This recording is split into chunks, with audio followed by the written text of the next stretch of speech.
My camera's having some issues right now. I'm gonna have to restart it.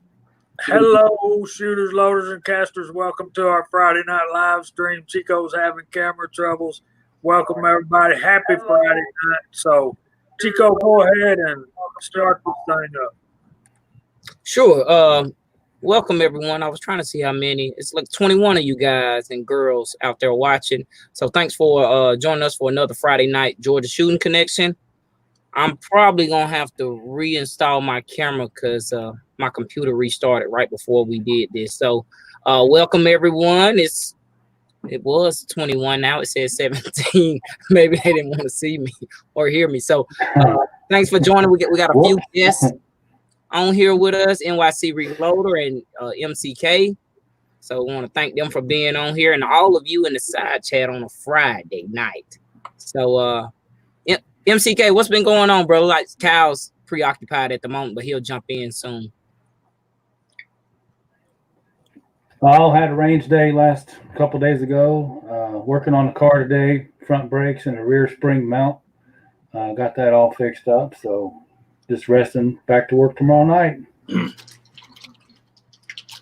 Cool, brother. Well, thanks for joining us. We always a new schedule. Like to have. We always enjoy having you on here as other guests. We got NYC Reloader, brother. How you been doing? And thanks for joining us. Oh, my pleasure, Chica. Doing great. Stir crazy. Can't wait to get out of this whole quarantine thing. Making ammo whenever I can. Making some 9mm, some 3-thread Lapua. And trying to keep my wits about me in this crazy, crazy world with all sorts of weird stuff happening. I totally agree, man. Oh. People behave themselves. Yep, I definitely agree. And brother Kyle, he's still on mute, so we'll give him some time. So, quick question I've got, NYC Reloader.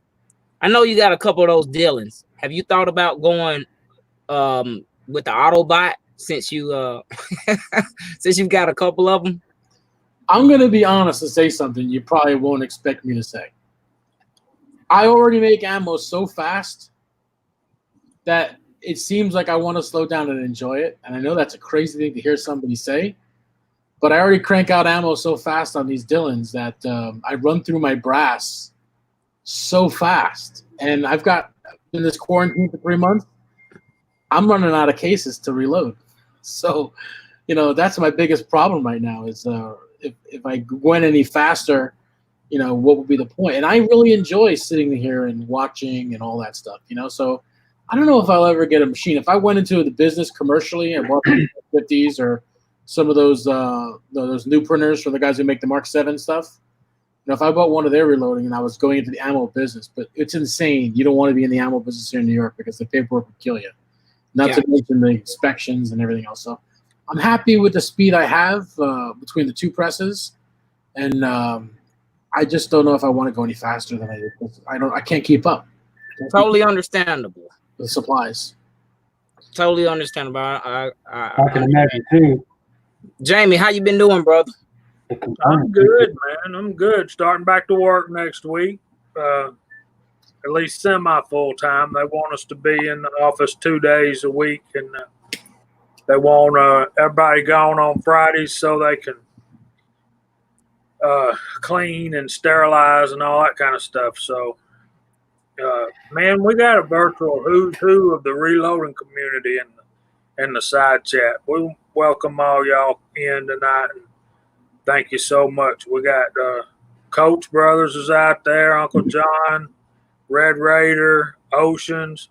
I talked to Oceans pretty good bit this week, and maybe Willie will be jumping in here in a little while. The Crazy Scotsman has a link. If he don't show up soon, we'll send Willie a link, get him in here with us, if and y'all want to. So glad to see everybody out there. And Chico will run down the side chat, but we can't. We don't do politics here, but at the same time, we can't really ignore the big white elephant in the room. And Chico, I'm not aware if you know or not, but there's at least a march, if not a riot, going on in downtown Atlanta right now at the CNN Center. had no clue. I don't watch the news, but I do, everyone knows I'm on social media and my notifications and just popular topics or trendy topics, so to speak, has been pinging all day, and I just had to kind of just ignore that stuff to do what I need to do as far as me and my son and go about our lives. But I did not know about the march or whatever's going on downtown Atlanta. But I've heard about other cities and states doing some stuff. So yeah, I don't see the point in marching in Atlanta about something that went on in Minnesota.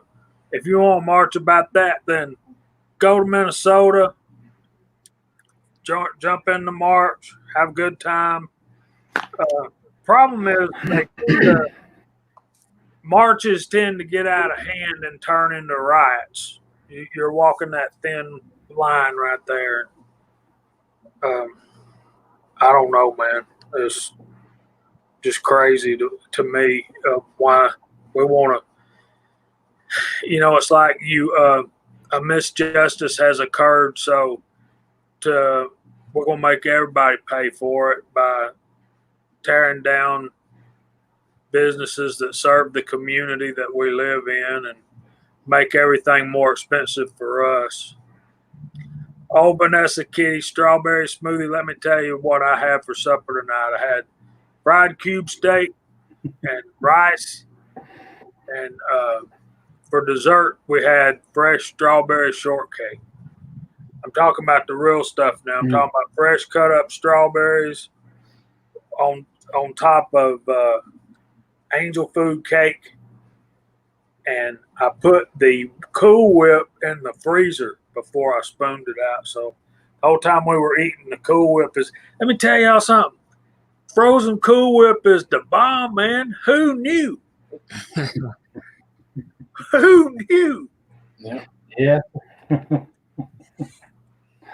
So and if I can, so I'll add a little bit to what Jamie was just talking about. So everyone know what's going on, and for me that kind of hits like in my backyard, right? I'm from Atlanta, and the whole situation. But I'll be the first to say I don't agree with any of in whatever state, any of the looting, any of the rioting. It makes no sense. As Jamie was saying, those businesses support your community or whatever community you stay in. And my brother has a business, and I'm just thinking about like if someone was riding in that area, I'd probably be down there with a few of my family members with our arms. You know what I mean?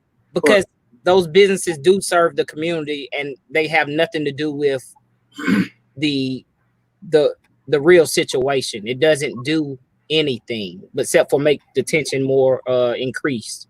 So and I too, I mean, looking at the video, it's pretty cut and dry. I don't think whatever way you look at it, that guy put his knee on his neck and killed him. That's just the reality. He may have done it. He may have missed his back, whatever reason, but he's responsible for my opinion, murdering the guy. Didn't matter what he did. Everybody deserves to be treated the same under the law, regardless of their skin color. And I hope it wasn't racially motivated. But, I'm not black myself, although I'm kind of olive skinned, and I have been the victim of many, many altercations with the cops. All sorts of weird stuff happen. And, driving while brown sometimes isn't always the greatest thing. I'm sure driving while black isn't a great thing. But I hope it wasn't a racial issue. But the cop, I don't think there's any way they can defend what he did. I don't think there's any way they can defend what he did. He's a human being, regardless of what your racial, outlook on the life is. He should be judged by the content of his character, just like I look at anybody. So I've got brothers that are of every color. As long as they're under the red, white, and blue, they're my brother. So. Oh yeah, I definitely agree.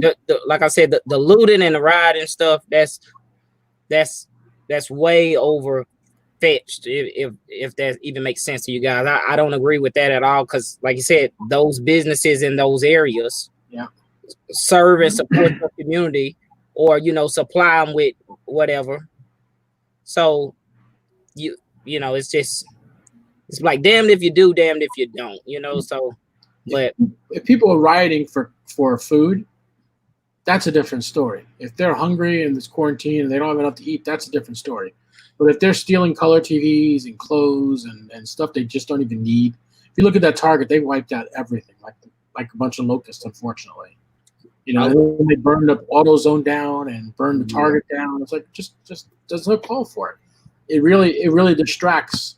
You know, it really distracts from what's going on and distracts from having justice happen. It's not good. It's just sad when an uncontrollable ego or an attitude causes a death, you know, no matter what race, no matter where state, no matter what. It's death is a death. It's no good. They're shooting themselves in their own foot, you know, having this riot. They don't. It's pointless. I'll shut up. Same stuff y'all said before. Let me say, I'm going to add one more thing, and I might get a little, but this is just the way I feel about it. I don't care who you are. You sitting there with your knee on the back of a man's neck with your hands in your pockets, and he's hollering, "You're killing me, I can't breathe. You're killing me, I can't breathe." Get your ass up. Help the man up. Get him some medical attention. Do what any human being should do. I'm sorry. All right, to Red Raiders question. You've got to keep seating that bullet down until it does cycle. I wouldn't say till it cycles. There may be something else wrong with it until it chambers. If you get it to chamber and it won't cycle, then you may have some other type of problem with your gun. Am I saying that right? Yeah, I mean, I work in steps like that. So he's talking about a lever gun. That Henry, right? It's a lever gun, and it's 38 357. Are you using 38 or 357 Red Raider?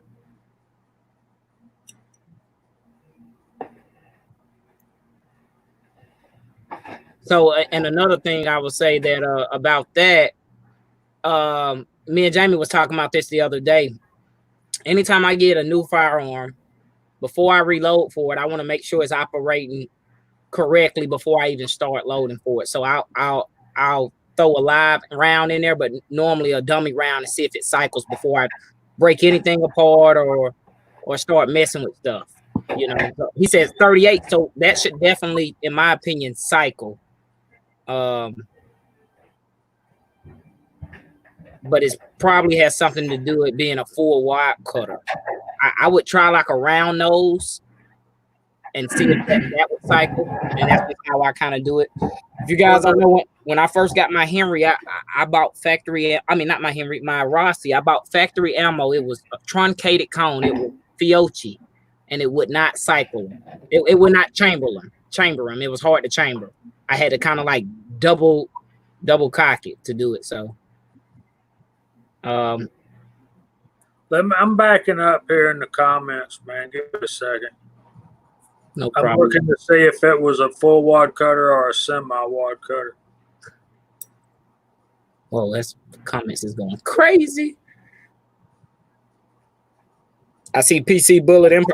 He said some lever guns would not take the wild cutter, and I've heard that. Me and Lead Bullet Junkie have the exact same rifle, same color and everything, and he says his will not cycle the full wide cutters like mine did. You guys know I did a video that mine would cycle full wide cutters almost no matter what seating depth I see them at. And I didn't when I broke down my Rossi, I just polished up the what did I tell you, Jamie? The trigger, not the sear, but the trigger face or the trigger back and a few other things, but I didn't mess with any of my loading gate or even my my chamber. You know, it just maybe I lucked up. Yeah. You mentioned it cycled a critical duty just fine, so that might help some input. Yeah, those critical duties are is that a round nose? It's kind of a round nose. Well, it is a round nose, so.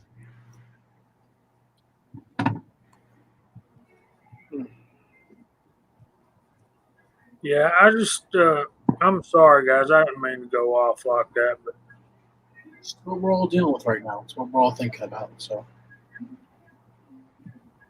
obviously, we all had an opinion on it. Oh yeah, you know, I knew something like that. Like Jamie said, it's the elephant in the room, you know. So, but you know, I'm still gonna do my normal thing. What I do, me and my family, you know, me and my son, we're gonna still go out and enjoy ourselves. But I don't go nowhere looking for no trouble from no one. So, Kingpin, we don't design our own calibers. There's a segment of I guess the best way to put it is a segment of the reloading community that works with Wildcats, and they're always coming up with something newer, better, faster, stronger, all that kind of stuff. Like the best way to explain it is the 350 Legend is pretty much just the next progression step from the 357 Maximum. So it went 38 Special, 357 Magnum, 357 Maximum, and now 350 Legend, except for they squashed the size diameter of the round. 450 Bushmaster is another one. So these, you can come up with whatever you want and you can do whatever you want. It's your bench and it's your firearms. One of the things you got to be careful about that though is you can get out there on your own and you're not going to have any backup. There's correct. Going to be no technical support and that kind of stuff. Yeah, and that's gunsmithing too, besides reloading. Yeah, gunsmithing and reloading, you know, trial and error and stuff like that. Now, if Kingpin was speaking about bullet molds, there are people that design their own bullet molds, or will go to a company that can cut them and give them their design, so to speak. You know, Full Lead Taco does that a lot with NOE bullet molds. And I think 6-shooter Texan is making his own mold. Right. Elvis has his own bullets too. Correct, right. So if you got an ideal of something that you like to work out, you know, for instance, Full Lead Taco, I watched one of his videos. I think it was early this morning, and it was 458 SOCOM. The original bullet design was like a 600 grain bullet, and he went on to say about how that will drain your lead pipe very quickly. So I guess he got in contact with NOE bullet molds and made it out to a 300 grain, so that you kind of conserve lead and still do what that round needs to do. And he was tearing milk jugs up, man, making them explode. That was pretty cool, man. He made a potato vaporize. That's what it looked like to me. So one of the coolest things I ever saw was when I forget, I think it was 350 Legend, and it might have been my barrel before I got it. Kenny Eagle Eye Shooting shot a cantaloupe and one of those purple heads of cabbage. That cabbage just disintegrated, almost vaporized. Man, I mean, that was the coolest thing. I mean, he shot the cantaloupe. I was crying. I'm a big time cantaloupe guy. Yeah. I think too, not only do you have to be a gunsmith, Jamie, I think you also, in your reloader, you have to be able to be comfortable enough to work outside the books that we normally use, right? To me, you know, I reload the way that the reloader manual says, and I really don't deviate. People say, "Oh, you can do." I don't really care. I'm reloading to Sammy's spec, and that's just how I do it. Now, other people go off the chart, and that's fine, because you know there's extra tolerances in certain barrels. Maybe not in others, but maybe your barrel's got better this, and maybe your chamber's got better that, and that's all well and good. I don't like to live in the safety margins. I like to know that I'm working within the spec, and then I'm good. Maybe that makes me a bit of a wuss, but that's okay. I'm all right with that. I come back with my eyes and all my fingers. I'm happy. And I don't want to damage. Being safe, that's all. I don't want to damage this. This is, you know, pretty face of mine. So, Miss Kitty, when you say a Colt 45, I think of a single action army. But you're correct with the term Colt 45 being a 1911. I'll be right back. Okay. I think Kyle has abandoned the show. Yeah, he's not gonna get his cut of the royalties from tonight's video. Rely on those royalties. Speaking of designing, I didn't really design it. I used different components, but I got a shorty slug made up Very cool. for the lime and mold, and then some components I had laying around. Idaho. That wouldn't be That is cheap. the best type of cantaloupe.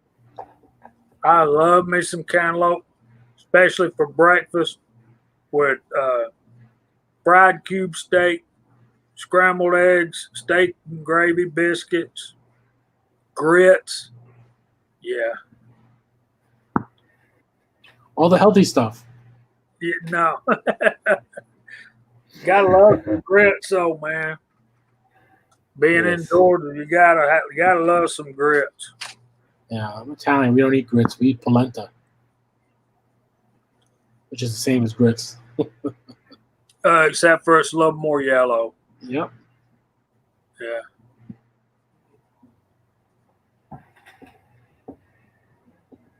Ours is a lot drier too. You guys like it the wet grits, where ours is more of like almost like a cornbread.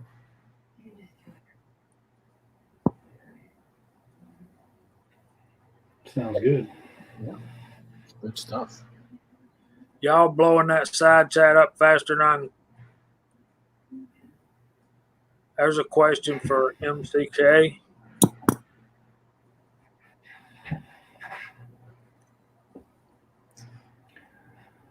They both kind of have their tricks and their learning curves. You still have loaders and tools you can use to do certain things with them. It's kind of the same, if you ask me. You just have different options for crimping, and you have to pay a little more attention to detail with different holes and wads and what your end goal is, obviously. But I wouldn't say it's easier. And I wouldn't say it's harder. Just same thing. I think for slugs, you save money. Definitely save money, making your own slugs and that kind of stuff on shotgun shells. But Sure. I've never found it a value for me to do birdshot. I don't really save any money, especially when I buy them on sale nowadays. I buy them in bulk. That's why I don't really reload shotgun other than shotgun slugs. Yeah, I don't shoot trap right now. Maybe one day I'll get into it, but I just reload slugs for hunting and obviously just having some fun with the, hard hitting round. We're not allowed to shoot birdshot in the ranges here either. It's the craziest thing. You shoot slug. We aren't either. Slugs only. Yep.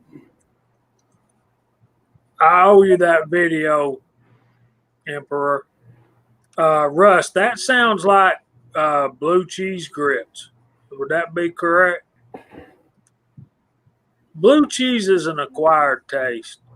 I've been owing PC Bullet Empire that video for 2 years. He made one it was cold winter time. He put maple syrup on it, on them grits, and I was like, oh, it's blue corn. Okay. I do like blue corn. That sounds interesting. Have y'all heard of butcher's blood corn? It's kind of red. Yeah. I bet that'd be good. They use that a lot in making beer. So apparently they're giving Daniel a hard time because he's not made a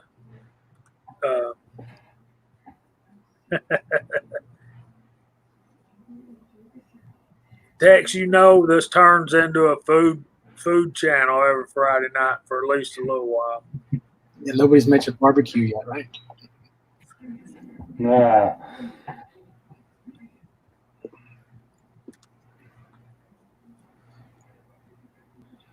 Old-fashioned grits, and it's the best I've ever had.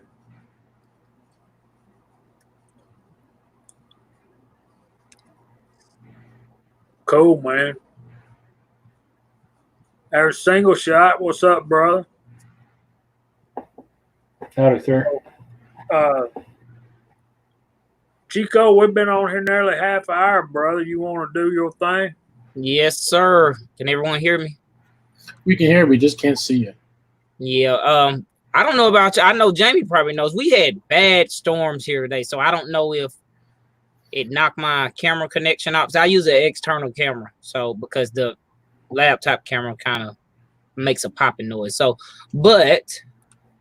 I'm trying to reload this. Let me see. Let's do the participants first. Okay. We got the first one on my participant list says American Reloader, Appalachian Reloader, Big E, Daniel God is my judge, Fuzz T Fork 8, Idaho Rogers USMC, Jesse B Outdoors, Kingpin, Mario Mosen, Ocean 374, PC Bullet Empire, Rush Brumbelow, Single Shot, Six Shooter Texan, Tex I Can, The Big Man's Outdoors, Thor's Axe, Tin Man, Uncle John, Vanessa Kitty. And let me go back to the live chat to see. Let me scroll to the top. We got Andy 79Z28, Single Shot, Six Shooter Texan, Uncle John. Okay, I said them. Appalachian Reload, Thor's Axe, Tex I Can, Idaho Rogers. Imagine Ocean. Ocean 374, Kingpin, Big Man Outdoors. Dang, YouTube's kind of accurate today. They kind of match up with the participants list. Vanessa Kitty, Russ. Let's see. Tin Man, Daniel God is my judge, Single Shot. I'm almost sure Chris 338 is out there. He's here every week. And that is all I'm seeing at the moment. It's probably more of you guys. Red Raider Reloading. There we go. Man. Daniel God is my judge, Kingpin. So that is all I have at the moment. So thanks for joining us for another Friday night Georgia Shooting Connection live stream. Did Cal get back in? I see his mute button is off, I think. Oh no, it's not. That's because I got a saying hey to Tin Man.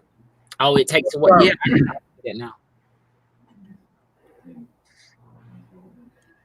So has who's going shooting this weekend, or at least reloading this weekend? Wish I was shooting.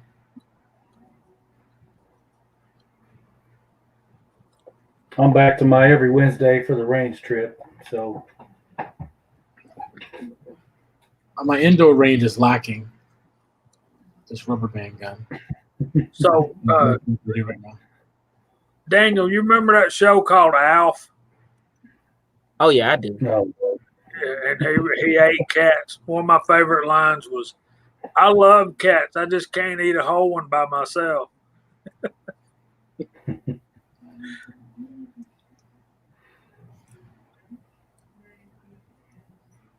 So Ocean 374 said he's Willie Bullet Man. Sorry if I missed you, brother. Ocean said he's reloading this weekend. Mario. Oh, sorry. Go ahead, Jamie. I was going to ask, and I probably should just send him a text. Emperor, next Saturday, would you be available for a 350 Legend live stream workshop, reloading workshop with me, Willie Bullet Man, Ocean 374, and yourself?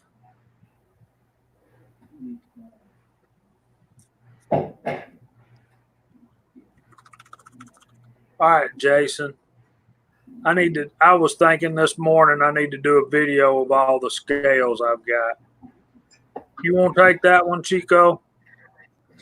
Yeah, that's that's gonna be personal preference, but like what Kevin is what NYC Reloaded is showing right there, a lot of guys in the community, reloading community, have those scales. Look at them. I see 3 of them on the screen. I had one, but I sent it back to Amazon because it was the newer version. Whatever you do, avoid this one here. This is like one of the first digital ones I got. I had some bigger ones, but first pocket size one. Man, this thing just I thought this was great until I got this one. Way too small. Okay, hold on a minute. All right. Okay, do that again, Kevin. Okay, so this is the way you scale. This thing is on Amazon. It's under 15 different names. You gotta find the ones that have the right amount of measurements, because there's different ones out there. So you got to be careful. Make sure you're one that can do like 2 zeros after the decimal, and you're good to go. And then here is the Franklin Arsenal. I used to like this. I like it a lot still. It's got good battery life and everything else, but it doesn't trickle well. When you trickle on top of this, It's slow. it's slow. I mean, really slow. It could take like 4 or 5 seconds, which would take you forever. This one is real time. When you trickle on it, it's like real time. And that's really the big difference. I'd say they're both accurate. I think this one has the edge in accuracy. This one is good and it's cheap. This one is cheaper. Problem is there's like 50 different versions of this online. That's the problem. Correct. Yeah. You got to get the right one. But I would put this scale up against most scales. I've got some RCBS scales. I've got a Lyman scale. And they're just sitting up on the shelf here since I got this one. So if I do anything, I'm going to get probably 2 more of these. I'm never going to open them. Take the battery out and not open them. Just keep them as backup in case I can't get that scale anymore. Okay, I'll go next. My computer is really slow. I have the Frankfurt Arsenal. That was the first one I had. Works good, lasts a long time. I agree with Kevin. The only downfall with this scale is that when you're trickling up rifle charges, you will outrun it. You will go past where you want to be. You'll have an overcharge because it thinks too slow. I'm just saying.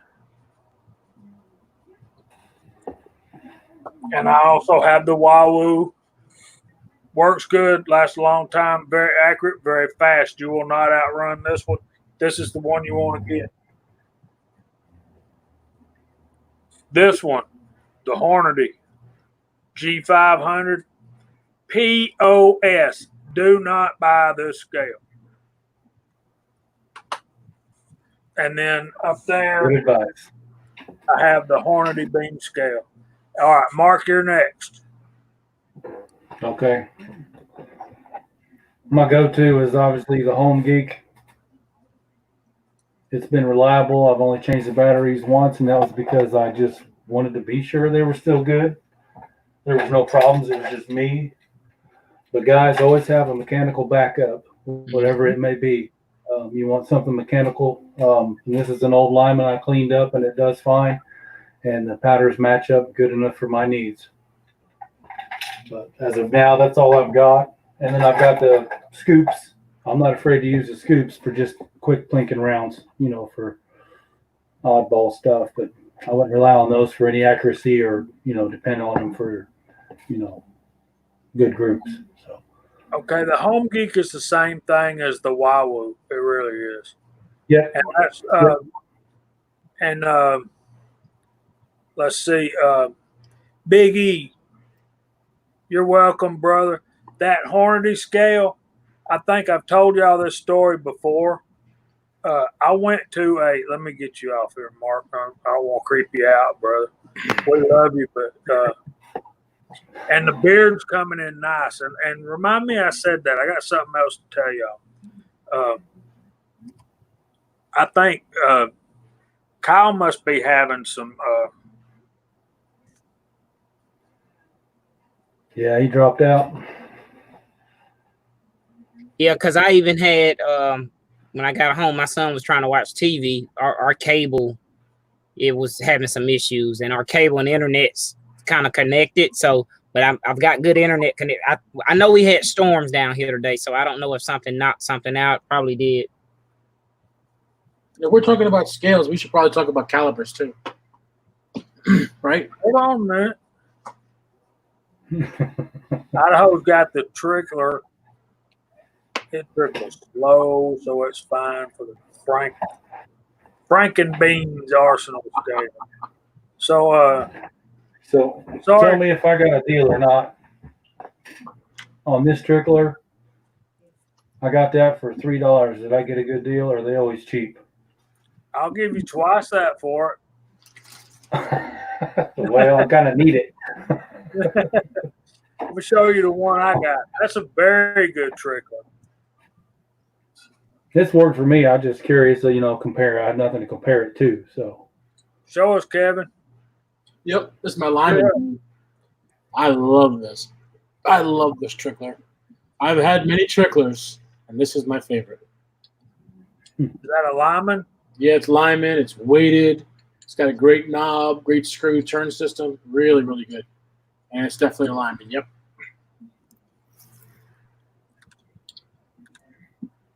So, 6-shooter Texan has that RCBS trickle. Yeah, that's a great deal. good deal. Mark, you come up with some. I gotta tell you, man. Lately, now I won't bash my brother because I count on him for a lot of stuff. But you giving Chico a run for his money. Right? Hey, look, the deals are out there. It's just sometimes you find them and sometimes you don't. I'll tell you what, anybody advice, if you see something and the price seems real good, don't wait, because if you try to wait and go back an hour later, it'll probably be gone. Yep. That is sometimes I'll trade my services. Sorry, Chico, go ahead. No problem. What did you find that at a second chance store or something, Mark? Well, one of my local gun shops, he's a little older, and I help him out. I've built some shelves and rearranged some stuff in the reloading area. And just a couple weeks ago, I went ahead and cut a 12-gauge barrel and put a choke in it because it wasn't threaded for a choke. So he's teaching me some tricks, and I help him out, and he helps me out and gives me some good deals too. So it goes a long way. Oh yeah, that's a good way to do it. Yep. So I know someone said in the chat, put the link to one of those scales, and this is the Home Geek. I'm gonna post right here a link to this scale. These scales have went up in price as the world has been changing within the last 3 to 4 months. So I remember these scales was like $12 to $16. They're $19.99 right now. It's still worth it though. Oh yeah, I definitely agree. And I'll talk about the scales, even though y'all can't see. So I have the same scale that the Frankfurt Arsenal, the digital one. That was the first digital scale I bought. It is very slow compared to. I've got a lot of other scales from a previous lifetime. You know what I mean? So back in the day, I had stuff to compare it to. But I do have another Wowoo that will measure. I think it goes up to 500 grains. I did a video on that, and that scale is accurate. The thing with scales, you want to make sure you get some good calibration weights. That is very important, in my opinion. Hey, glad you came in. So I got to quit talking about food on our live stream. I'm killing our viewership. Texarkana's gone for ice cream. Now Appalachia's got to stop to eat supper. But hey, man, let me tell y'all the truth. I was done making up my mind what I was going to tell y'all if I was late getting started because of strawberry shortcake. I love all of y'all, and I'm so thankful that y'all are here and joining us tonight, especially our guests, especially all you guys in the side chat. But I'm going to tell you, I think Chico would agree. When it comes to jumping on the live stream at straight up 8 o'clock or finishing your strawberry shortcake, I think y'all can wait a minute.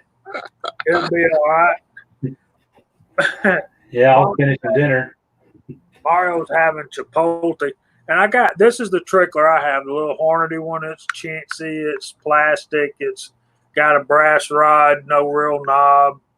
But I got a feeling, and I'm going to measure tomorrow. Chico, I think one of those small muffin tin ingots will fit right in there. Yeah. If not, you can put like some clay. You can put some sand in. Well, no, because does that rod go all the way through? I can see in the bottom. Yeah. Put some Play-Doh or something, or some putty in there. It'll weight it. I have the Frankfurt Arsenal, one of those too, and I like it because it's very heavy. Because I would hate to spill powder all over my bench. I'll be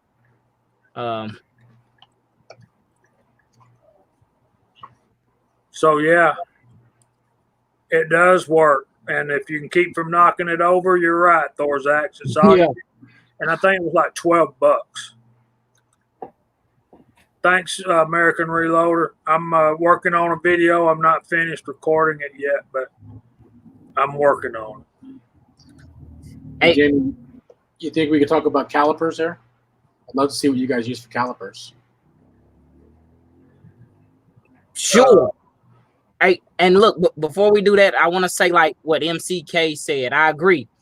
Make sure you have a manual scale, and I do have one. I bought a RCBS 505 scale, and I like it. The pan on those scales are like $25, so it was either buy one of those brass colored pans or buy a whole scale. So I bought the whole scale to have a backup to my digital. Digital is faster. The manual balance beam scales are more accurate, but they're slower. So it's some give and take, pros and cons to everything. Absolutely. So we need to say hello to Ghost Rider. Hey, what's up, brother? Glad you made it in. GGW reloading also. Yeah. And OCD Outdoors. I seen him jump in about 5 minutes ago also. Well, probably maybe 10 minutes. I seen him jump in a while ago. So GW's yelling at you there, Mark. So yeah, Thorzax,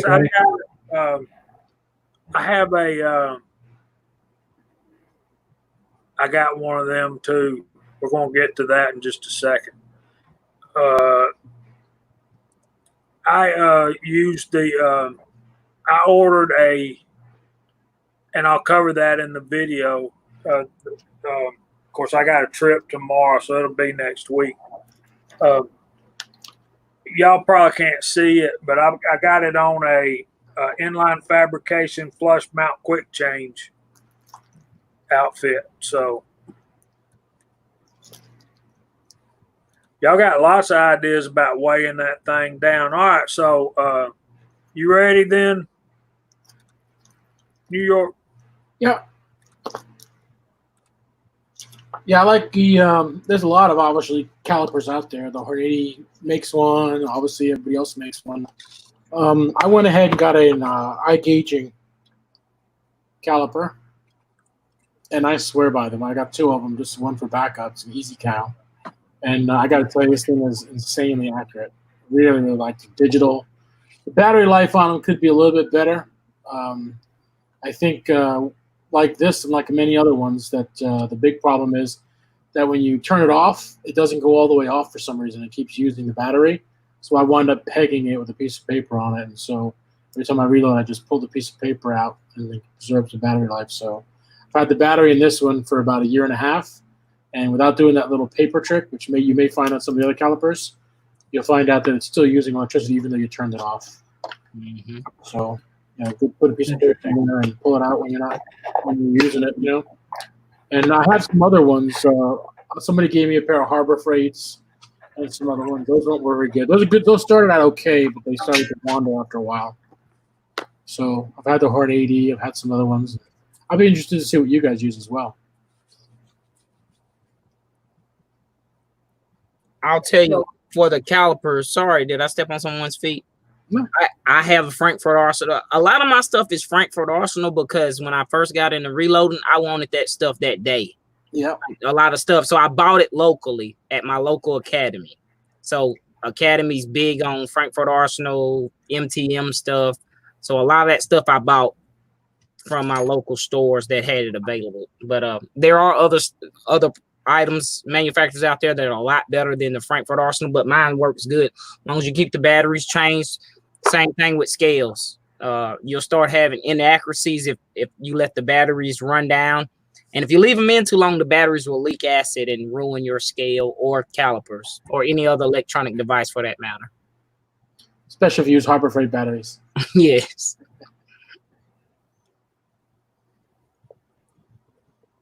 Go ahead, Jamie.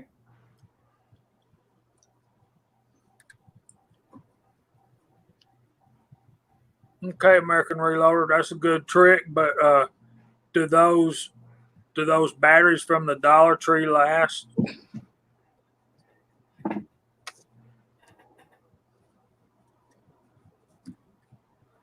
I don't know what that means. I'm behind the times. Sorry, Eagle. Okay. The scales I'm using, well, let's start with the beginning. The first set of calipers I ever had were these little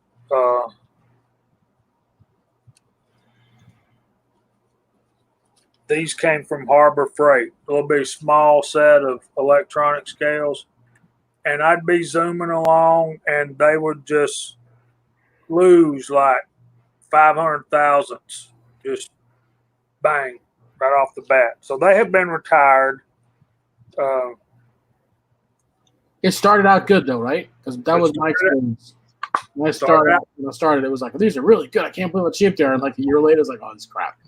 And they're small and real easy to use. You know, they're real quick handling, kind of. And so the next pair that I bought was a 6-inch dial set from Cabela's, and I used those for probably 2.5 years, and they started binding up. You could feel them bind and getting sticky.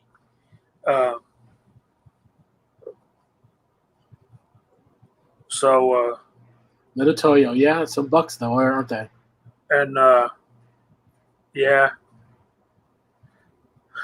and Ghost Rider likes those too. They're great. They're great. The digital ones and their analog ones are great. Yeah, standard ones are great. So American Reloader says, yeah, he's had good luck with those batteries from talking about the batteries. Yours dead?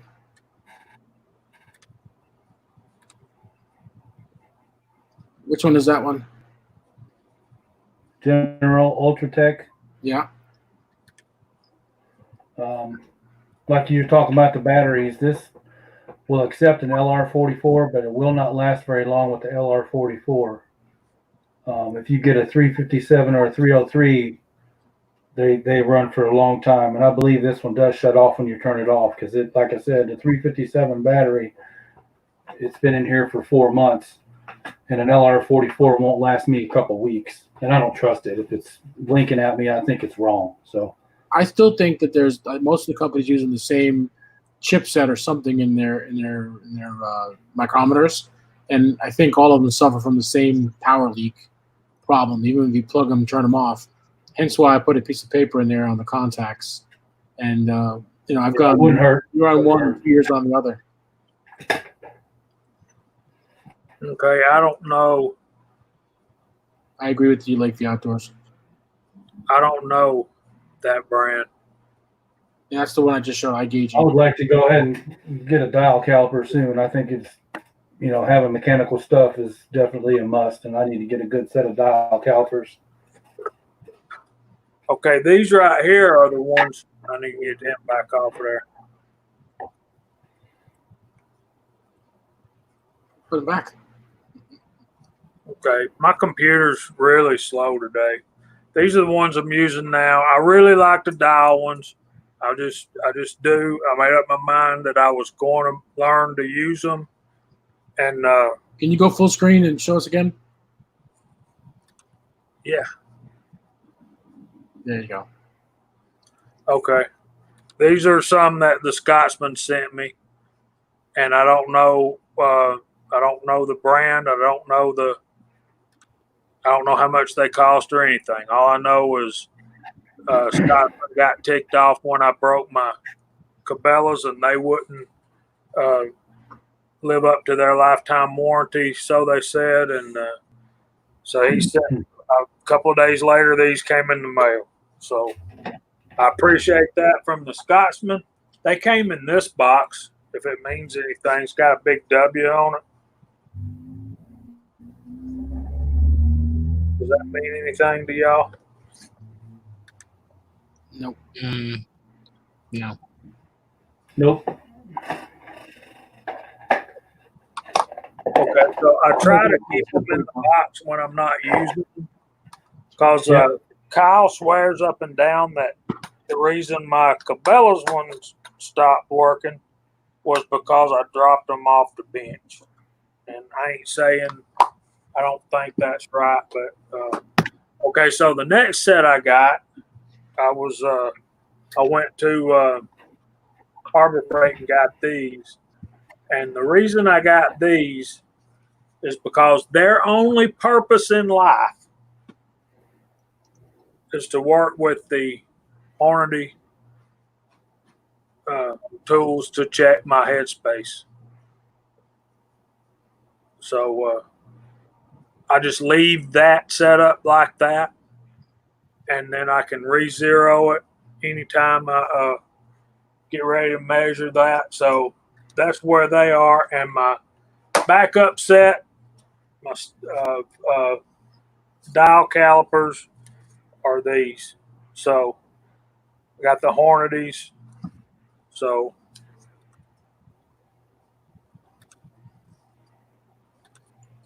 I got some calipers now for what it's worth, but the only ones I use right now are the ones that the Scotsman sent me and the ones from Harbor Freight, the digital ones that I keep the Hornady ones on there. Yeah, that's the higher end one from the more expensive one from Harbor Freight. Yeah, those are. I think I got them on sale for like $20. Maybe not even that much. Or that brings up a good point. You know, the cheap ones work good enough. I think there's a lot of good ones out there at a decent price. Yeah, Gavin does use the eye gauging ones as well. Yep.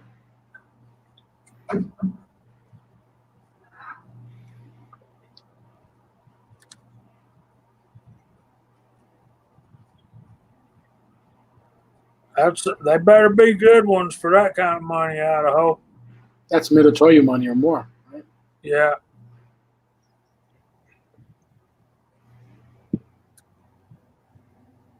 Japanese know how to make good optics, and they definitely know how to make good measuring devices.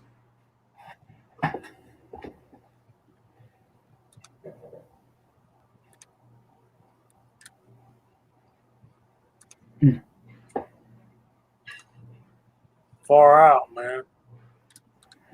I got to go back and see what. Let me go back and see what he's using. So, Of course, Kenny. Oh, sorry. Hey, Kenny. Sorry, brother. he's using the Hornady calipers like I got in backup. Don't tell me that, Signal Soldier. You're going to make me cry, brother. Don't insult somebody else's reloading device. It's like calling their sister ugly. You know, if anyone, I was just looking on Amazon. So that Wahoo scale, what MCK showed, NYC showed, and what Jamie showed, it is no longer available up under that name. However, I was able to find one. And because it's such a popular scale, anybody want to guess what the price of it is? 23. $35. Oh man. Yeah, and it's used. I So just bought the one that Mark put the link up for earlier. I just bought another one. yeah, so the Home Geek is I put the link, I'll post it again. The Home Geek, and there's a lot of other names. Normally, stuff like that, one manufacturer makes it, somebody else slaps their name on it. That's normally how it goes. Right. The problem are there's so many variants that look exactly the same. And the description is exactly the same. I think they copied it from somebody else, and it's not the same scale. That's what I've run into. I don't know if you guys, but I returned 2 of them. They weren't the same. Yeah, the main thing, what I normally do when I'm shopping for stuff, I'm looking at the reviews. If it has a high number of reviews, and after I read them, if they're used by a lot of reloaders, because they're labeled up on the jewelry scale. Mm-hmm. So, but that one I posted a link to, it had a lot of reviews. Now there is another Wahoo scale that I believe I seen in JRB's one of his videos. He did a scale comparison video, and I'm gonna post a link to that that scale. It's a Wahoo, and it comes with the check weight, and it's like $12. So $12 not that bad. I would attempt. Well, not attempt. I would buy that scale. The good thing about Amazon, you got like 3 months to send it back if you don't like it, or if it doesn't fit up to your expectations. So, few different options out there for digital scale. Digital scales for anyone interested. Chico, there's supposedly another Wahoo like scale out there that's .001 G. Yes, I believe that's the one I just I posted. 2 zeros. I'm saying 2 zeros. Yes. After the decimal. Yeah, that's correct. That's the one I just put down. You did a .01. Oh, I'll put both of them up there. Okay. So, Idaho, I would say, yeah. If you've never been to a Harbor Freight store, yeah, you're missing out. Yeah, and that's one They've come thing. a long way. Not just about our scales, Eagle, but about our calipers and everything else. It don't matter if it's consistent, you're good. If you're doing the same thing over and over every time, you know, it just don't matter. Yep. I do have some of their powder coat, which I've given away, but it's my shit hits the fan coating powder. You know, I wouldn't use it every day because it makes some ugly ass bullets, but you had to make it, you know, in a difficult scenario, and you couldn't get any of the good stuff. It'll work. I'll use it as a mixer or a topper, something to make something stretch, or I don't. That's one thing. Powder coat lasts a long time. So, but Cal gave me some when I first got into powder coating, and it's Harbor Freight red, and I definitely use it. I'll use it in a mixture, and I can never, especially if I get a good color that I like, I can never reduplicate or duplicate the recipe for that powder. Someone asked me, "Hey man, how'd you mix that powder?" I was like, "I don't know. I threw a dash of this, a dash of that, and whatever was left over in the bottom of the pan." So, yep. I've been interested in that for a while too, Vanessa, and a motorcycle jack too. I want a motorcycle jack. So Willie Bullet Man got the one that goes to an extra digital point. So yeah, see, the thing about the Wahoos is when you're measuring grains, you want it to tell you a number of grains, point, and then one digit. Mm-hmm. You don't want it to go number of grains, point, and then 2 digits, because you're going to be eternally OCD about where that last little digit is, and it don't matter. And the reason I say that is because you'll get too OCD and you'll spend too much time on every single load, on every single charge. Whereas when it goes number of grains, digital point, and 1 digit, you can be anywhere past that. It don't matter. It really don't. yeah. So those points, if it, like Jamie was saying, if it's 1 grain, or let's say 5 grains to make it easy, decimal point 6. The 6 is 6/10 of a grain. Then when you get that extra digit behind it, that's 100. And then when you get to the next one, it's 1,000. So it can, like I said, it can be bouncing around because it doesn't take much to move that 100th of a grain or 1,000th of a grain. So I like some simplicity, like most people. So it'll be bouncing around. Some people put a piece of tape over that that last digit. When you're doing stick powders, that sometimes target one little piece is, 100th. So it's almost obsolete to have the 3rd digit. Right. And that was the reason why I sent my Wahoo back when I knew I think it was a couple years ago when I found out the newer version has the 3 digits behind the decimal point. I was like, no, I don't want this because it was bouncing around too much. So yeah, like Jamie said, it'll drive you nuts trying to figure it out. Correct. You'd be cutting stick powder in half just to get that 5 thousandths of a grain. Yep. Yeah. When you start picking up one grain with a tweezer and then taking your scissors and cutting a piece of the you need to find another You scale. just Good question, Lakeview. feed it a little deeper. I'm I'm looking for mine. It's in this mess somewhere. I'm normally using depending on if it's pistol or rifle. If it's pistol, I'm using the one that's on my hip. Yep. The best pistol checker is the best round checker, period. Rifle or pistol is your barrel.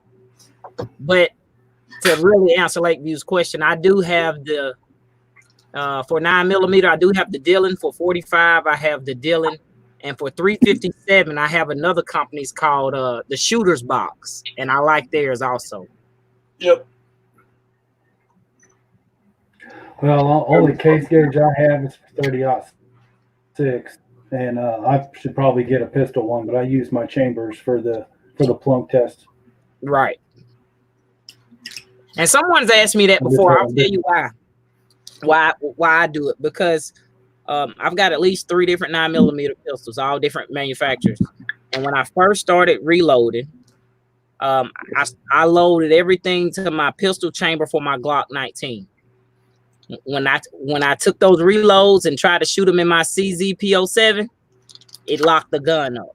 So I load everything. It's just my opinion. I mean, this is how I do it. I load everything to my tightest chamber of pistols, which is my CZP07. So I load everything to my CZP07 chamber, and it'll run in all my 9mm, if that makes sense.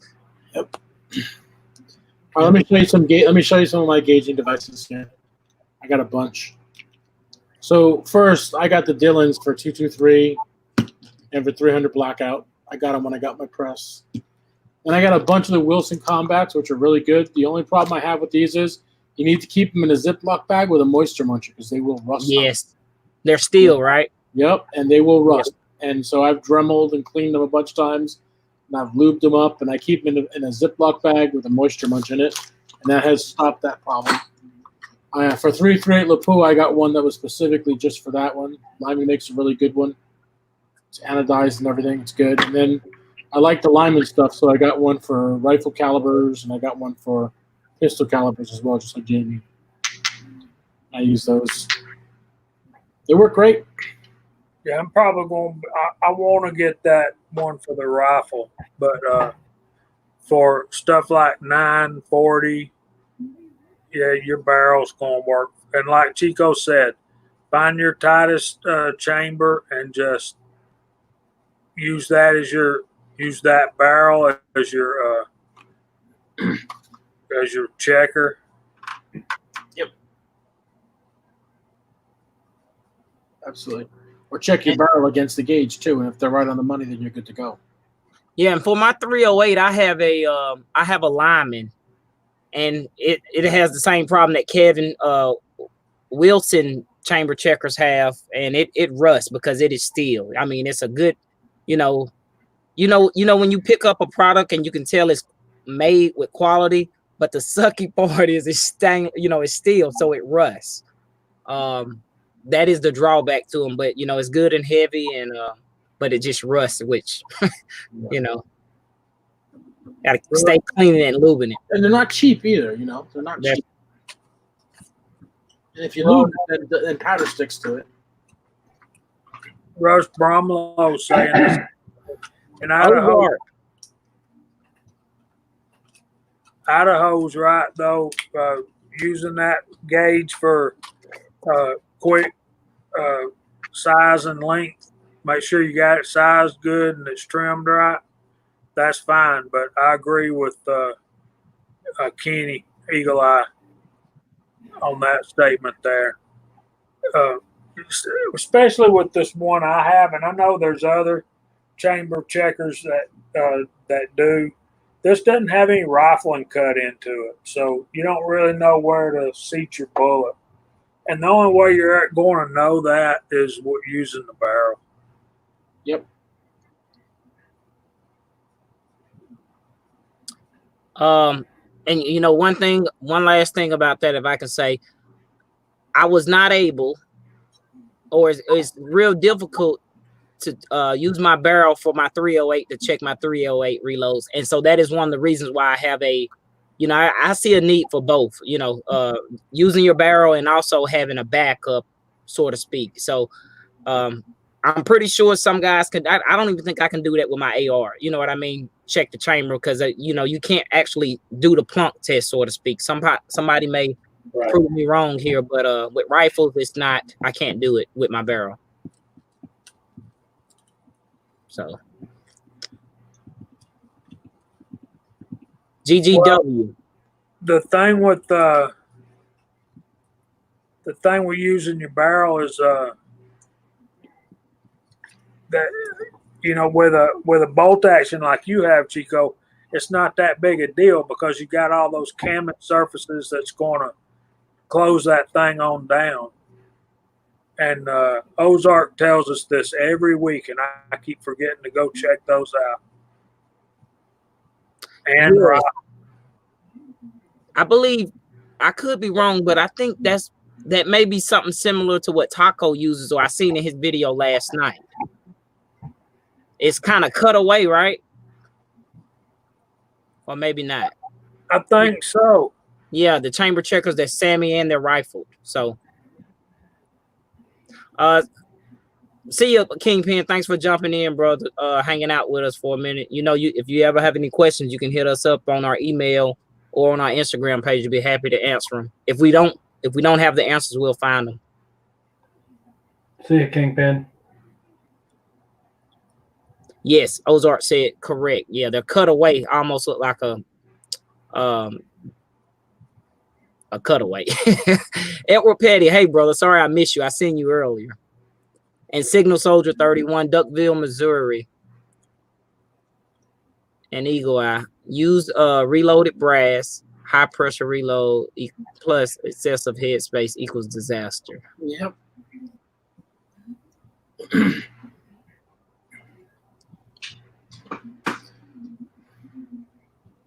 Yeah, I never really load to max anyway. Always 2 columns back from maximum, just to avoid that kind of problem.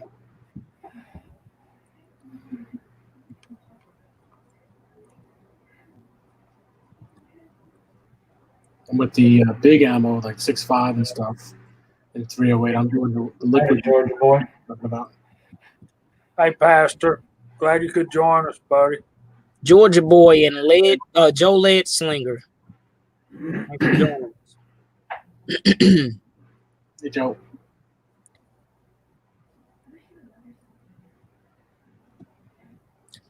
So since we're on the topic of, a lot of the tools that we use, we went over scales, we went over calipers, chamber checkers. What else is missing? Which is it's a lot, but what else falls in that same line that you guys think, Jamie, or NYC or Mark? Oh, Dies, right? Yeah. What did you have in mind, Chico? I don't know. I was thinking,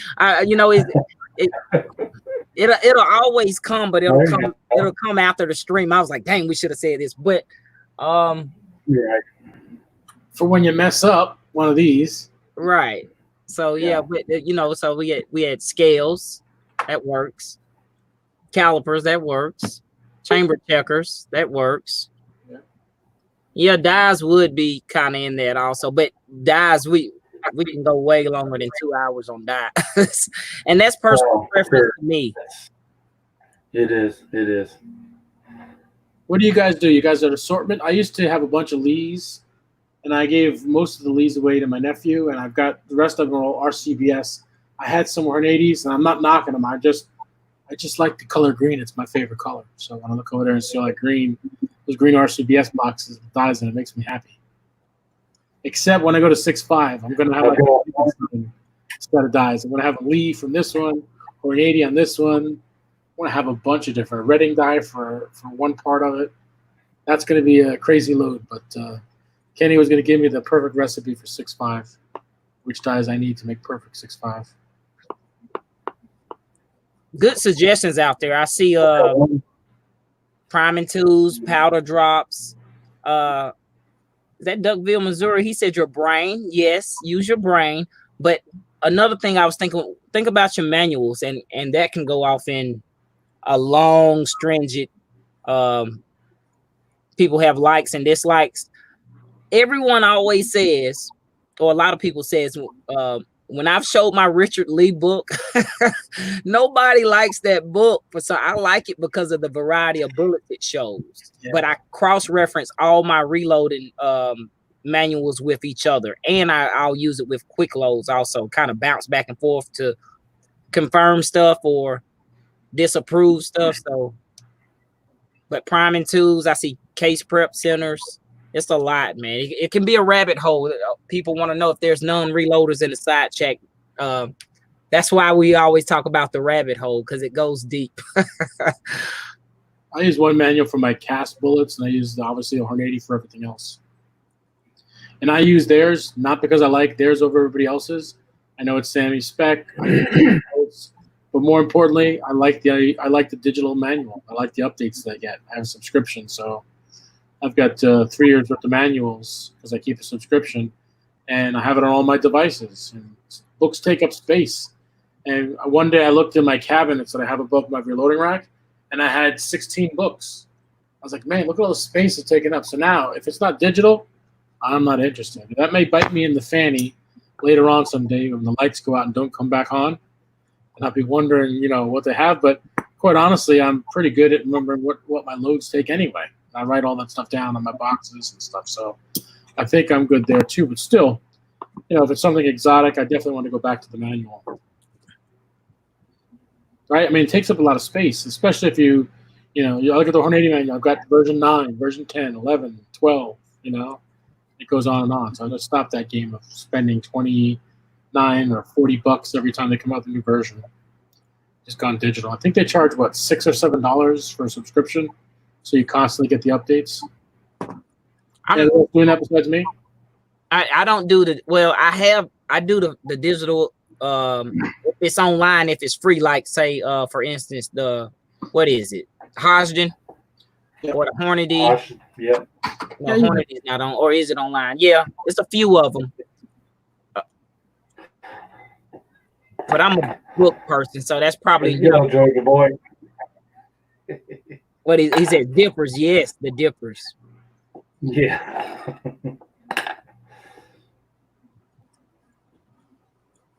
Yeah, record keeping is probably a pretty good idea, especially when you find that node. I rely on the little cards from the Reloaders Network of, when I get a good load, I'll put the max charge and the minimum charge, and I'll circle whatever I put in the round.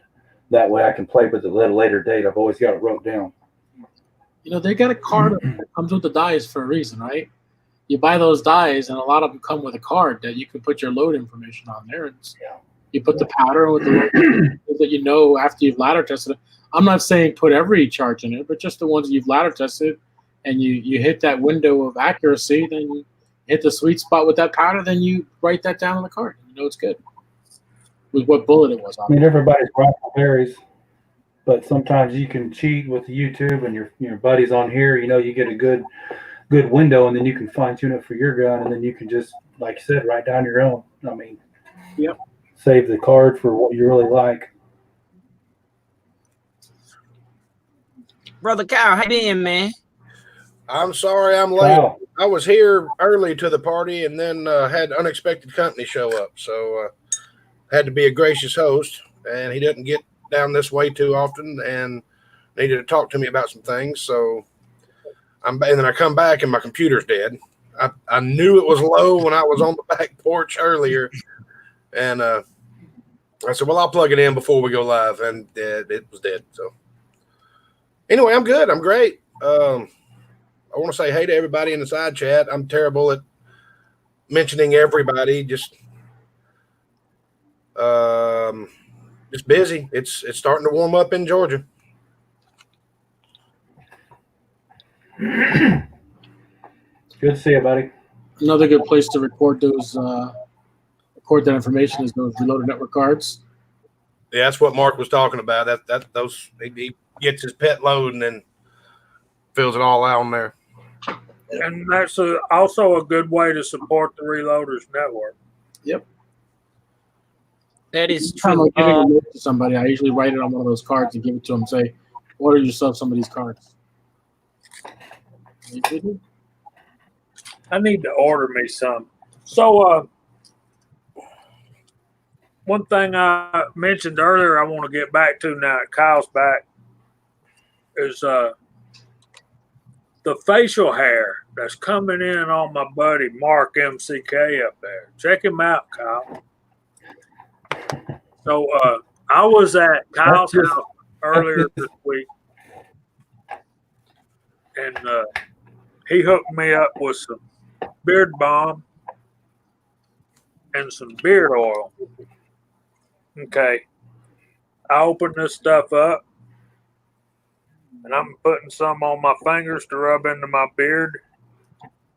And I didn't really smell it before I started on there, and I'm like, okay. And then I start rubbing it into my fingers to get it warm, and then start rubbing it into my beard. And I'm like, that's a familiar smell. What is that smell? And I'm like, that smells like a funeral home. And I'm like, what? Is that what they use on people's hair at a funeral home? And that's flowers. That is flowers. That smells like flowers, not a funeral home. What smell is that? And it's roses. The beard oil smells just like a dozen roses when you guys buy some from for your wife. Okay. The fact that I didn't put roses with this smell right away is a testimony that I do not buy my wife roses near often enough. So, guys, go get your wife some roses. Well, it's not roses. Probably working. That one's a blend of cedar wood oil, castor oil, vitamin E oil, and I think it's got I think there's fresh firewood and leather essential oils in there, and that one. I don't know. I've made so much of this stuff and give it to so many people and stuff, just trying to find something that I like, and I got it all work. Yeah, really. I got it all written down somewhere, but I didn't mark the dang bottles. And after I got done, I was like, God, that was stupid. They got anything that smells like nitromethane or rubber from a burnout? We'll put a couple of drops of Goodyear in here. Little 110 octane. Yeah. Turbo blue.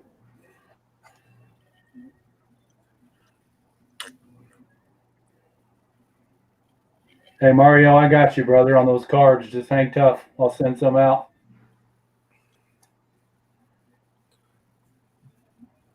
Sounds like a ladies' essential oil sale.